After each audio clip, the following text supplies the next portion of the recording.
भोकरवाडी टोलनाक्यावर गोवंश वाहतूक उघडकीस, 15 बैल व आयशर जप्त, 14 जणांविरुद्ध गुन्हा दाखल.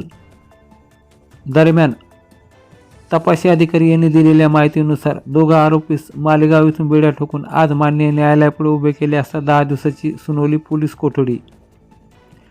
याबाबत अधिक माहिती अशी की अंबड पोलीस ठाण्याच्या हद्दीत रात्रीच्या गस्ती दरम्यान 21 डिसेंबर 2025 रोजी पहाटे 1:30 वाजता सोलापूर धुळे राष्ट्रीय महामार्ग 52 वरील भोकरवाडी टोलनाक्याजवळ कागदपत्राशिवाय व निर्दयतेने गोवंश वाहतूक करणारे आयशर वाहन पकडण्यात आले होते. याचा वाहन क्रमांक MH18BZ 0247 मधून 15 गोवंश बैल दाटीवाटीने व दोरीने बांधलेले व जखमी अवस्थेत आढळून आले.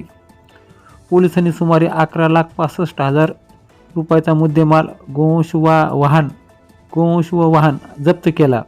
या प्रकरणी अजीज खान, समद खान व इरफान खान, इम्रान खान दोघेही राहणार मालेगाव, जिल्हा नाशिक यांच्यासह समीर खान, बिस्मिल्ला खान व शेख जाकीर यांच्या विरुद्ध प्राण्याचा छळ प्रतिबंधक अधिनियम व मोटार वाहन कायद्यान्वये गुन्हा दाखल करण्यात आला आहे.